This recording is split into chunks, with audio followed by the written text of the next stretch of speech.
ఎందరో త్యాగమూర్తుల త్యాగఫలం ఆంధ్ర రాష్ట్రం. నేడు ఆంధ్రప్రదేశ్లో ప్రజలు సుఖ సంతోషాలుగా ఉన్నారా? ప్రస్తుతం ప్రజల మధ్య ఉన్న కులాల కుంపట్లు ఎవరి కోసం? చంద్రయాన్ రాకెట్ యుగంలో కూడా వర్ణ విభేదాలు దేనికి సంకేతాలు? రాజకీయ పార్టీల నేతలు ఏం చెప్తున్నారు? నేటి కాలంలో ప్రపంచాన్ని శాసించే మన యువత మేధాశక్తి ఏం కోరుకుంటుంది? తెలుసుకోవాలంటే ఆంధ్ర యువగలం. ప్రజల మాటే మా నోట. డిప్యూటీ సీఎం గారు పవన్ కళ్యాణ్ గారు మాట్లాడారు. సభాపతి గారికి హృదయపూర్వక నమస్కారం. గౌరవ ముఖ్యమంత్రి శ్రీ నారా చంద్రబాబు నాయుడు గారికి, గౌరవ సహచర మంత్రివర్యులకి, గౌరవ శాసనసభ్యులకి, ఆంధ్రప్రదేశ్ రాష్ట్ర ప్రజలకి నా హృదయపూర్వక నమస్కారాలు. ఈ ప్రత్యేక రాష్ట్ర రాజధాని కోసం పెట్టిన తీర్మానానికి మనస్ఫూర్తిగా మద్దతు తెలుపబోయే ముందు ఒకసారి ఏమేం జరిగాయనేది ఒకసారి వెనక్కి వెళ్ళి చూసుకుందామని తెలియజేయాలనుకున్నాను అధ్యక్షుడు. భాషా ప్రయుక్త రాష్ట్రాలు భారతదేశంలో ఏర్పడ్డాయంటే దానికి మూలాలు 1952 అక్టోబర్ 19వ తారీఖు నుండి అంకురం జరిగింది. 51 సంవత్సరాల వయసులో 58 రోజులు ఆమరణ నిరాహార దీక్ష చేపట్టిన పొట్టి శ్రీరాములు గారి త్యాగ ఫలితం ఆంధ్ర రాష్ట్ర ఏర్పాటు. దానిని ఆధారం చేసుకొని అనేక భాషా ప్రయుక్త రాష్ట్రాలు ఏర్పడ్డాయి. మన దురదృష్టం, అప్పుడు రాష్ట్రం ఏర్పాటు అయినప్పటి నుంచి 1953 అక్టోబర్ 1 కర్నూలు రాజధానిగా ఏర్పడినప్పటి నుంచి ఈ రోజు దాకా ఇంకా మనం రాజధాని గురించి కొట్టుకుంటున్నాం. ఇక్కడ ఉండాలా, అక్కడ ఉండాలా. పొలిటికల్ స్టెబిలిటీ, స్థిరత్వం ప్రజలకి చాలా చాలా అవసరం. నేనే హైదరాబాద్కి రాబోయింది అధ్యక్ష. మేము చెన్నైలో ఉన్నాము. ఫిల్మ్ ఇండస్ట్రీ అక్కడ ఉండింది. మేమందరం ఏం నమ్మామంటే ఇది మా నేల, మా తెలుగు రాష్ట్రం, మా ఆంధ్ర రాష్ట్రం. అక్కడ సొంత ఇల్లుండి, మా అన్నయ్య గారికి కానీ అందరికీ సొంత ఇల్లుండి అక్కడి నుంచి అందరం ఉన్నాయన్నీ వదిలేసి అమ్మేసుకొని హైదరాబాద్ వచ్చిన తర్వాత కారణాలు ఏవైనా కావచ్చు కానీ ఇది నీ ఊరు కాదు, నీ రాష్ట్రం కాదు, మీరు ఇక్కడి నుంచి వెళ్ళిపో. పొలిటికల్గా వెళ్ళిపోవాలంటే ఇది కేవలం ఒక రాజకీయ నాయకుల వరకే గొడవ ఉంది, కేవలం శాసనసభ్యుల మధ్య గొడవ ఉంది అంటే అది వేరేగా చూసేవాళ్ళమే. కానీ సగటు ప్రతి ఆంధ్ర పౌరుడి మీద దాని ఫలితం దాని ప్రభావం చూపించింది. నాకేమనిపించిందంటే ప్రత్యేకించి చిన్నప్పటి నుంచి అందరం దేశం అంటే ఇష్టం, జాతీయ భావాలు, నేషనలిజం, ఈ భావాలతో పెరిగి భాష కానీ, కులం కానీ, మతం కానీ ఇవన్నీ మనకు చాయిస్ లేవు, ఇక్కడ పుట్టామనుకుంటాం. కానీ లోపల భావం అంతా జాతీయతే ఉండేది, జాతీయ భావాలే ఉండేవి అందరు. అలాంటిది ప్రాంతీయత, ఉప ప్రాంతీయత, రీజనలిజం, సబ్ రీజనలిజం తోటి మళ్ళీ ఇక్కడికి వచ్చేటప్పటికి నాకు గుండె లోతులోంచి ఉద్వేగం, ఆవేదన కలిగి జనసేన పార్టీని స్థాపించడం జరిగింది. అలాంటి సందర్భంలో తెలంగాణ అంటే ఇక్కడ ఉన్న లోకేష్ గారు కానీ, నాదెండ్ల మనోహర్ గారు కానీ, గౌరవ మంత్రివర్యులు, సహచర మంత్రివర్యులు ఇద్దరు కూడా తెలంగాణలో పుట్టి పెరిగినారు. వాళ్ళకి లోపల వాళ్ళు ఆంధ్రాకి వచ్చారు కానీ వాళ్ళ గుండె లోపల నుంచి తెలంగాణ తీయలేం. ఇలా చాలా మంది సభ్యులు ఉండొచ్చు ఇక్కడ. నేను మా నాన్నగారు నెల్లూరులో పనిచేసేవాళ్ళు కాబట్టి పుచ్చలపల్లి సుందరయ్య గారు లాంటి వాళ్ళు తెలంగాణ ఉద్యమానికి ఎలా పనిచేశారు ఇవన్నీ మేము ఎప్పుడు చిన్నప్పుడు కథలుగా వింటూ ఉండేవాళ్ళం. సో ఎప్పుడు తెలంగాణ వేరు ఆంధ్ర వేరు ఎప్పుడు భావం లేదు, తెలుగు నేల అనుకో. కానీ లేదు, మీరు విడిపోయిన తర్వాత సహజంగా ఏం జరగాలి అధ్యక్ష? అప్పుడున్న కాంగ్రెస్ ప్రభుత్వం ఏం చేసి ఉండాల్సిందే? ఇంత నష్టం జరగబోతుంది, ఇన్ని కోట్ల మంది ప్రజలు విడిపోతున్నారు, ఇట్స్ కైండ్ ఆఫ్ పార్టీషన్. ఇలాంటి విభజన జరుగుతున్నప్పుడు ఎలా ఆలోచించి ఉండాల్సింది? బాధ్యతగా అప్పుడున్న కేంద్ర ప్రభుత్వం కానీ, కాంగ్రెస్ లెడ్ యూపీఏ కేంద్ర ప్రభుత్వం కానీ విభజించిన విధానం కానీ, అలాగే మనోహర్ గారు ఆ రోజున సభలో ఆయన సభాపతిగా ఉండి, సభాపతి స్థానంలో ఉండి ఆయన ఆధ్వర్యంలో జరిగిన అంటే మొత్తం పెట్టిన బిల్లు కూడా, the house while rejecting the AP Reorganization Bill 2013 resolves to request the Honorable President of India not to recommend the AP Reorganization Bill 2013 for introduction in the Parliament, as the bill seeks to bifurcate the state of Andhra Pradesh without any reason, basis and without arriving at a consensus in utter regard to the linguistic and cultural homogeneity and economic and administrative viability of both the regions. The bill also completely ignores the very basis of formation of states of Andhra Pradesh, the first linguistic state created in independent India. దీంట్లో ప్రత్యేకించి మీరు చూస్తే utter disregard to the linguistic and cultural homogeneity and economic and administrative viability. ఇందాక లోకేష్ గారు చెప్తున్నప్పుడు కనీసం ఆఫీసులు కూడా లేవని ఫోటోలు చూపిస్తా ఉంటే, నేను అప్పుడు ముఖ్యమంత్రి గారిని కలవడానికి వచ్చినప్పుడు ఆయన ఆఫీస్ చూశాను. ఏదో ఇంజనీరింగ్ ఆఫీస్లో కూర్చొని ఆయన చేసే విధానం ఉంటే, ఆయన క్వైట్ ఆప్టిమిస్ట్ కాబట్టి, ఆయన చాలా బలమైన ఆశావాది కాబట్టి, ఇక టెంట్ వేసుకుని మనం చేద్దాం, డెవలప్మెంట్ చేద్దాం అన్న ముందుకు తీసుకెళ్తా ఉన్నారు అధ్యక్ష. ఇలాంటి సందర్భంలో దీనికి ఒకసారి ప్రజల దృష్టికి కూడా తీసుకురావాల్సింది, అసలు భాషా ప్రయుక్త రాష్ట్రాలు గనక పొట్టి శ్రీరాములు గారి ద్వారా జరగకుండా కానీ ఉండంటే ఏం జరిగి ఉండేదనంటే, ఇది మనందరికీ చాలా చాలా అవసరం అధ్యక్ష. తెలుసుకోవాల్సిన, ప్రజలు కూడా తెలుసుకోవాల్సిన అవసరం అందరికీ ఉంది. ఆంధ్రప్రదేశ్ రాష్ట్రం ఏర్పడకుండా కనుక ఉండుంటే భాషా ప్రాతిపాదికన తెలంగాణ ఈ రోజున మహారాష్ట్రలోని, తెలంగాణ పూర్తి తెలుగు రాష్ట్రం వెళ్ళేది కదా. మహారాష్ట్రలోని నాందేడ్, పర్బని, బీడ్, ప్రస్తుతం సంభాజీనగర్ అయిన ఔరంగాబాద్, ఉస్మానాబాద్ జిల్లాలో కొంత భాగం, కర్ణాటకలోని గుల్బర్గా, బీదర్, రాయచూరులో కొంత భాగం కలిసి ఉంది. 1956 అదే భాషా ప్రాతిపాదికన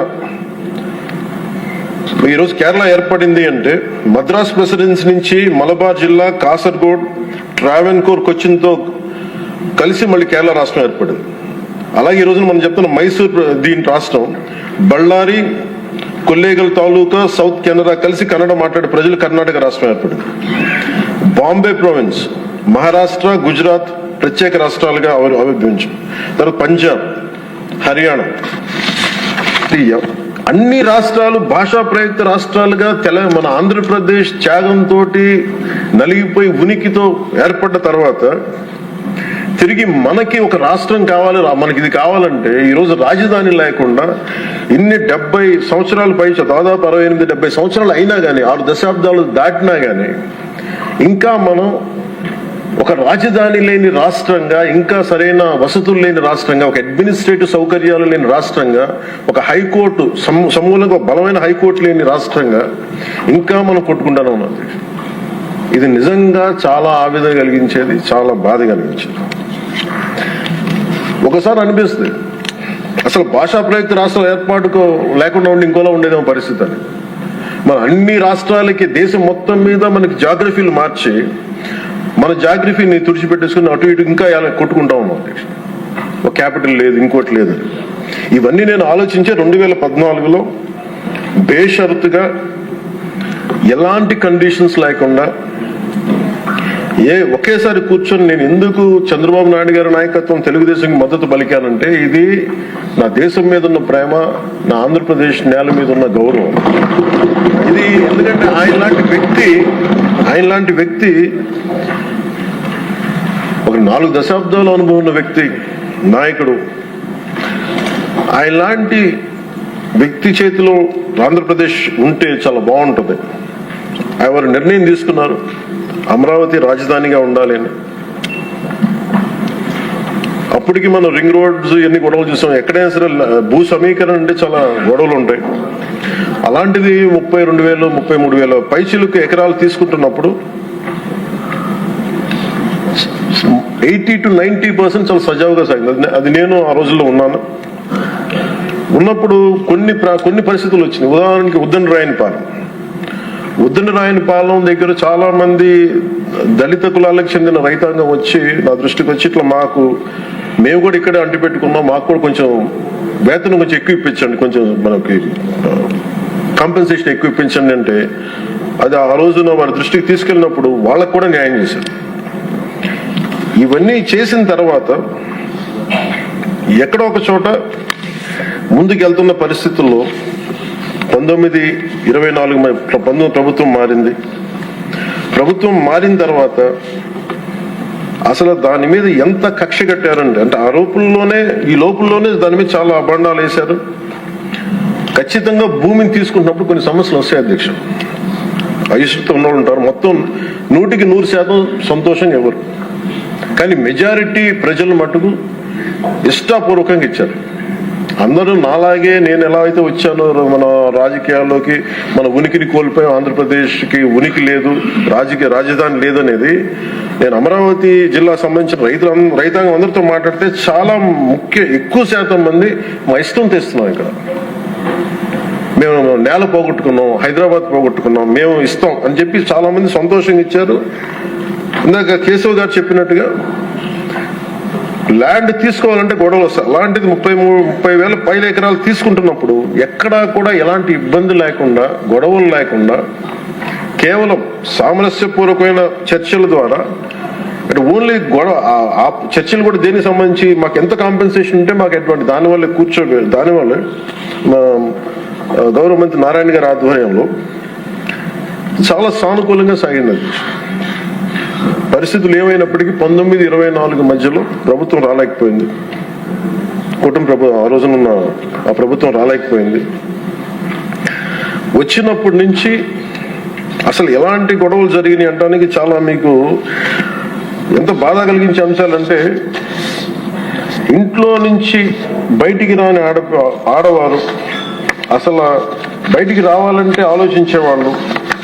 అలాంటి ఆడపడుచుల మీద కష్టం, శారీరక శ్రమ తప్ప వాళ్ళ ఒంటి మీద వాళ్ళ శారీరక శ్రమ తప్ప ఇంకేమీ తెలియని వీళ్ళందరూ ఇష్టంతో పొలాలు ఇస్తే ఈరోజు ఇక్కడ రాజధాని లేదు, ఇక్కడ ఉండదు అనే ఒక గత వైసీపీ ప్రభుత్వం చేసిన దీనికి నాకు జనసేన పార్టీ కార్యాలయంకి వచ్చి ఆడపడుచులు ఎలా దెబ్బలు కొట్టారు, పోలీసులు ఎలా కొట్టారు అనేది నాకు ఇది వివరించే దృశ్యాలు అధ్యక్ష.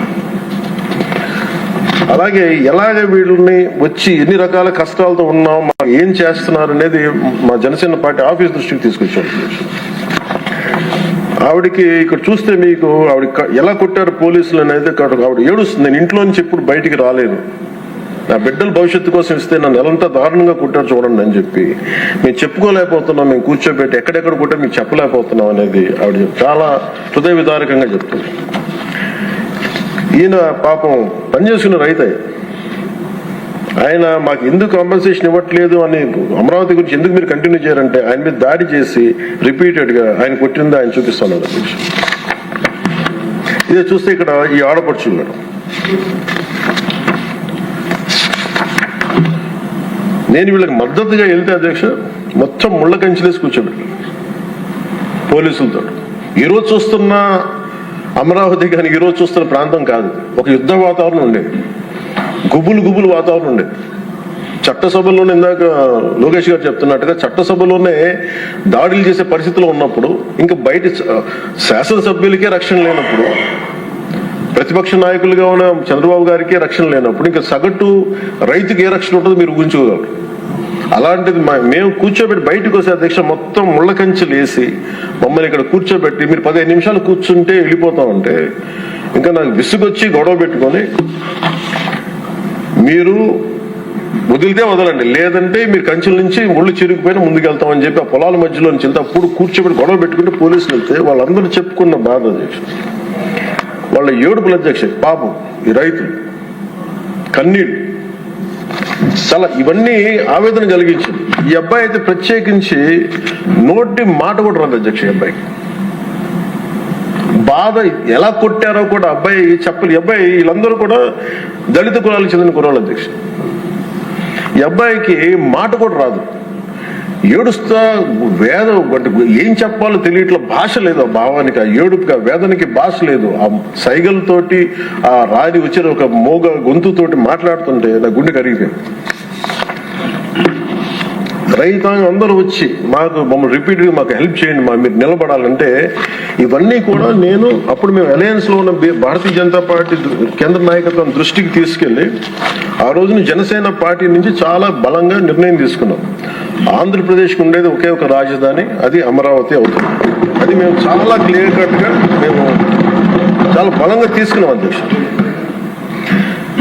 ఇది తీసుకున్న తర్వాత మాకు అక్కడి నుంచి 3 రాజధానులు అంటే సమస్యని పరిష్కరించకపోగా జటిలం చేశారు వీళ్ళందరూ. మేము అలయన్స్ ప్రత్యేకించి మేము పెట్టుకుంది ఆంధ్రప్రదేశ్కి ఒక్కటే ఏక రాజధాని ఉంటుంది, దాన్ని ముందుకు తీసుకెళ్తాం, అదే కమిట్మెంట్తో వచ్చాం అధ్యక్ష. ప్రజలు దాన్ని అర్థం చేసుకున్నారు, మనస్ఫూర్తిగా దీనికి 164 సభ్యులతోటి ఎన్డీఏ కూటమిని గెలిపించారు. ఈ రోజున మేము ఆ మాట నిలబెట్టుకునే భాగంలో ఒక అడుగు బలమైన అడుగు పాదముద్ర పడింది అధ్యక్ష. ఇది చట్టసభల్లో ఇచ్చే మాట జస్ట్ ఒక సింపుల్ ప్రామిస్ కాదు, ఏదో చేస్తాం అలా కాదు. చట్టసభలో ఇచ్చే మాట ఇట్స్ కమిట్మెంట్, అంటే వాగ్దానం అధ్యక్ష. ఏదో ఇచ్చాం కదా మాట అలా కదా, ఇది వాగ్దానం అనే పదమే వాడతాం. వాగ్దానం అంటే మేము కష్ట నష్టాలు వచ్చిన commitment is what transforms a promise into a reality. This is what said by Lincoln.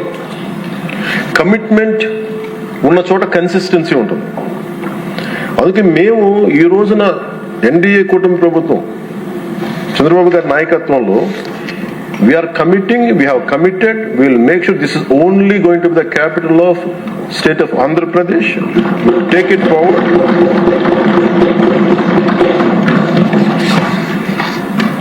ఎందుకంటే మా ఇంటెంట్ చాలా చాలా క్లియర్గా ఉంది. It's not a simple it's a commitment అధ్యక్ష. ఇదే మేము మాటగా, ఇది మన చట్టసభలో ఇచ్చే మాట. ఒకసారి ఇది కూడా మీకు పటేల్ గారి మాటలు గుర్తు చేస్తాను. 600 పైచిలకు మన చిన్న చిన్న రాజ్యాలన్నీ కలిసి ప్రిన్సిపల్ స్టేట్స్ అన్ని కలిపి ఇండియన్ యూనియన్ గా పెట్టినప్పుడు ప్రైవేట్ పర్స్ పెడతాం, మీకు అందరికి ఇస్తాం అనేది, రాజభరణం ఇస్తామని చెప్పిన తర్వాత ఆయన అయిపోయిన 2 రోజులకి చెప్పి అప్పుడు రాజభరణం ఎందుకు వాళ్ళని మాట్లాడుతుంటే మన చట్టసభలో ఇచ్చిన మాట మనం ముందుకు తీసుకెళ్ళకపోతే ఈ చట్టసభల మీద విశ్వాసం ఉండదు. అది రాజభరణం తీసేసిన తర్వాత కూడా ఆయన దాని ముందే ఆయన చెప్పారు, రాజభరణం వీళ్ళు తీసేసే మైండ్ సెట్ లో ఉన్నట్టు ఆయనకి అర్థమైంది అనుకుంటే ఆ కాంటెక్స్ట్ లో చెప్పారు అధ్యక్షుడు. అలాగా మేము this should be a commitment. ఇందాక లోకేష్ గారు చెప్తా, ప్రతి ఒక్కరికి ఇదే భయం ఉంది, మళ్ళీ రేపు పొద్దున వీళ్ళు వస్తే ఏం చేస్తారని. ఏమి చేయలేరు, రారు, ఏమి చేయలేరు. దానికి ప్రతి పెట్టుబడి పెట్టేవాడు, భూమి ఇచ్చిన ప్రతి రైతు, సెంటు భూమి ఇచ్చిన రైతు దగ్గర నుంచి 1,00,000 కోట్లు పెట్టిన మన లక్ష్మీ గారి దాకా ప్రతి ఒక్కరు ఏమడుతుంది, they need stabilities. We have to commit ourselves. We will give stability for the 5 crore people of Andhra Pradesh.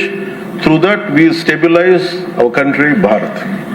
ఇది కనుక మనం నిలబడకపోతే మనందరికీ భిన్నమైన అంశాల్లో కొంత తేడాలు ఉండొచ్చేమో, అభిప్రాయ భేదాలు ఉండొచ్చేమో, పాలసీ ఎలా కాకుండా ఎలా చేయొచ్చేమో అభిప్రాయ భేదాలు వస్తాయేమో, రావచ్చేమో నాకు తెలియదు.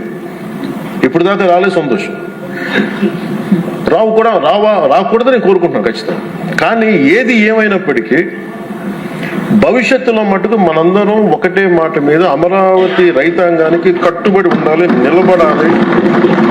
This is my commitment. This is what our commitment from Janasena party to our trusted honourable CM గారు శ్రీ నారా చంద్రబాబు నాయుడు గారికి. మనస్ఫూర్తి ఇస్ అవర్ కమిట్మెంట్. మేము ఎక్కడికి దీన్ని మాట మార్చం, దీన్ని ముందుకు తీసుకెళ్తాం. దీనికి ఎంత డబ్బులు పెట్టాం, ఎంత డబ్బులు వస్తుందో వీటన్నిటికంటే కూడా విసిగిపోయాం. 1953 నుంచి ఈ రోజు దాకా ఒకళ్ళేమో అటు బొమ్మ అన్నారు, ఇంకొకరు ఇటు బొమ్మ లేదు, మళ్ళీ ఇటు బొమ్మ అన్నారు. ఎవరి త్యాగాల మీద అయితే అందరికీ భాషా ప్రయుక్త రాష్ట్రాలు వచ్చినాయో, భాషా ప్రయుక్తతో నాందికి పలికిన ఆంధ్రప్రదేశ్కి ఈరోజు ఇంకా మనం కొట్టుమిట్లాడుతూ ఉన్నాం. ఇంకా సెంట్రల్ దగ్గరికి వెళ్ళి దేహాన్ని అడగాల్సి వస్తుంది.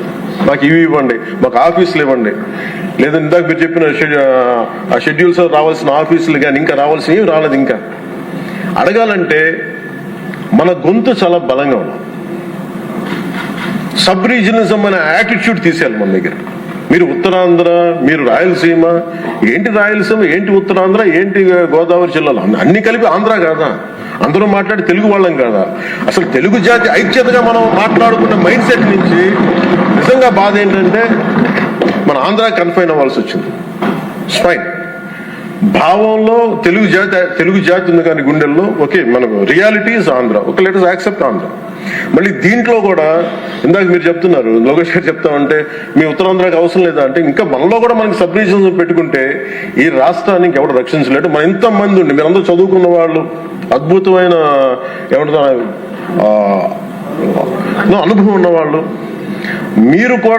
మీరు కూర్చోబెట్టి దీన్ని బలంగా ప్రజల దగ్గర తీసుకెళ్లిపోయి ఇదంతా మంది ఒకటే నేల, ఒకటే రాష్ట్రం, ఒకటే భాష, ఒకటే జాతిని మనం బలంగా బల్లబుద్ధి చెప్పకపోతే గెలుపు ఎక్కడ ఉంటుందంటే మన బలహీనత వాళ్ళ గెలుపు. అది గుర్తుపెట్టు, మన బలహీనత, మన అనైక్యత. వాళ్ళని చూసి మనం ఏం ఆలోచించగలరు. రేపు పొద్దున వీళ్ళు వచ్చేస్తారంటే, ఎప్పుడు వస్తారంటే నేను చెప్తున్నాను, మనలోని అనైక్యత, మనలోని అవగాహన లోపం ఉంటే వాళ్ళకి ఆ బలం ఉంటుంది. అసలు ఆ పరిస్థితి మనలో రానప్పుడు అలాంటి పరిస్థితులు ఎప్పటికీ ఉత్పన్నం కావు. స్టెబిలిటీ ఫర్ దిస్, ఒక జనరేషన్ స్టెబిలిటీ ఇవ్వాలి మన Andhra Pradesh. I'm committing for that. ఒక generation stability 25 to 32 years stability ఆంధ్రప్రదేశ్కి ఇవ్వాల్సిన అవసరం ఉంది. ఇది ఈ రోజున ఇక్కడ ఉన్న వాళ్ళు ఎవరు కూడా అధ్యక్ష, ఎవరికి డబ్బులు అవసరం లేదు, ఎవరి పనులు వాళ్ళకు ఉన్నాయి, ఎవరి జీవితాలు వాళ్ళకు ఉన్నాయి, ఎవరు వ్యాపారాలు వాళ్ళకు ఉన్నాయి. నా ఫిల్మ్ యాక్టింగ్ కెరీర్ ఉంది, నాకు ఇవన్నీ నాకు దీంట్లో నాకు లబ్ధి పొందేది నాకేం అవసరం లేదు. కానీ నా భవిష్యత్తు ఒక్కసారి స్టెబిలైజ్ అయిన తర్వాత మేము తెలంగాణ నుంచి తిరిగి ఇది మీకు సంబంధం లేదని అనుకున్నప్పుడు ఈ బాధ ఇంకెవరికి రాకూడదని అనుకున్నాం అధ్యక్ష. స్టెబిలిటీ పోగొట్టుకు డీస్టెబిలైజ్ అవ్వకూడదని ఒక వేదంతో ఈ రోజున అన్ని వదులుకొని తిట్లు తిని, ఇంట్లో ఆడబిడ్డలను తిట్టించుకొని, ఇంట్లో నా భార్యను తిట్టి, బూతులు తిట్టి, ఇంతమంది అందరి మీద కేసులు, మన పార్టీ వ్యక్తుల మీద కేసులు పడి, అటెంప్ట్ మర్డర్ కేసులు పెట్టించుకొని ఇవన్నీ చేయాల్సిన అవసరం లేదు. కానీ ఎందుకు చేస్తున్నాం అంటే we want to make sure criminalisation into politics can not be tolerated, will never be tolerated. మీ చట్టసభల్లోనే కూర్చొని మేము దాడులు చేస్తాం, ఇష్టారాజ్యంగా కొడతామంటే మేము కూర్చోబెట్టి కామ్గా ఉండే వ్యక్తులు అయితే కాదు. మనందరం ఇవ్వాల్సింది కూడా చాలా బలంగా, we are here to give solid stability for Andhra Pradesh. తద్వారా పెట్టుబడులు చాలా బలంగా వస్తాయి. అది ఈ ప్రజలు, నేను ఆంధ్రప్రదేశ్ ప్రజలకి ఈ సభాముఖంగా సభాపతి గారి ద్వారా నేను చెప్పదలుచుకున్నాను.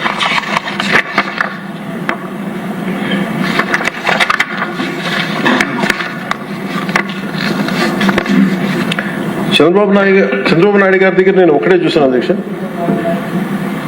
నేను ఎక్కడ చెన్నై నుంచి వచ్చాను, నేను హైదరాబాద్కి ఎర్లీ 90s వచ్చాను. 90s వచ్చినప్పుడు నాకు పుస్తకాలు చదివేటప్పుడు నాకు లీక్వాన్ యూ గురించి తెలుసు. Founder president city state of Singapore. మేము చూస్తుండగా హైదరాబాద్ రూపురేఖలు మారిపోవడం నేను ప్రత్యక్షంగా చూశాను. మేము తిరిగిన మాదాపూర్ కొండల్లో కానీ, లేదంటే ట్రెక్కింగ్కి వెళ్ళిన కొండల్లో కానీ అసలు ఏమి రాదు, ఏం జరగదని, ఈ కొండలు రూపురేఖలు మారిపోతాయా అని అనేది చాలా ఆశ్చర్యంగా అనిపిస్తాయి. మేము చూస్తుండగా రోడ్లు వెడల్పోయినాయి. అసలు ఇంత రోడ్లు జనం లేరు కదా, ఇంత రోడ్లు దేనికి అనుకునేవాళ్ళు. అంటే 4 కార్లే కదా 10 కార్లు వెళ్తాయి. బట్ ఆయన పాప ఆయన అందరినీ అప్పుడు పేపర్ బాగా చదువుతుంటే మాకు అర్థమైంది.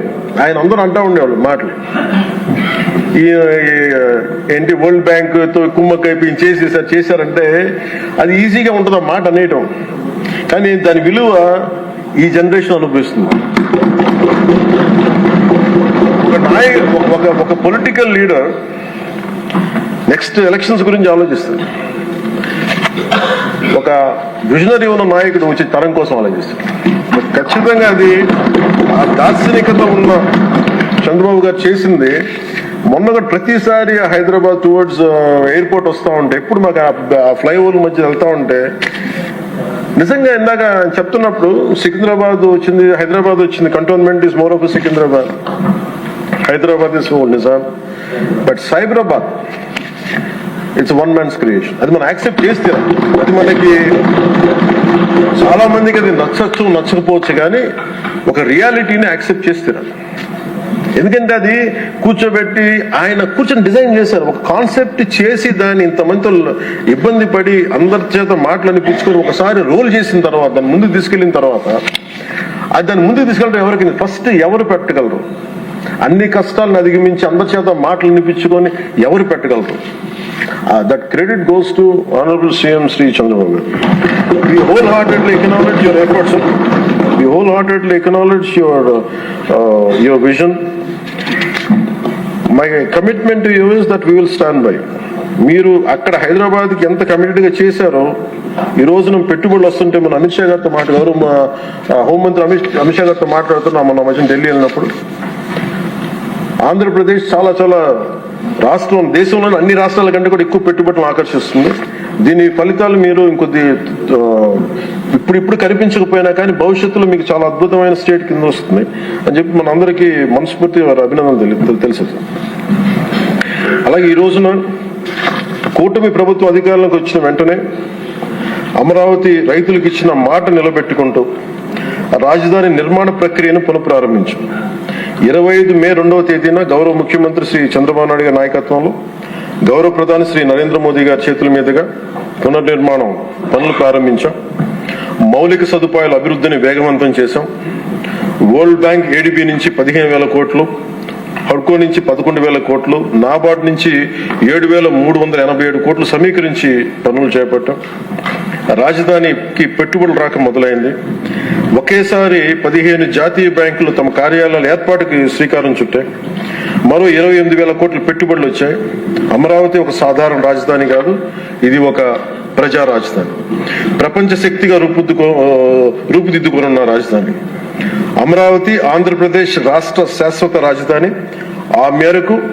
ఈ మేరకు అసెంబ్లీ సాక్షిగా ప్రభుత్వం శ్రీ నారా చంద్రబాబు నాయుడు గారు ప్రవేశపెట్టిన తీర్మానానికి జనసేన పార్టీ తరఫున మనస వాచ కర్మణ సంపూర్ణ మద్దతు తెలియజేస్తాం.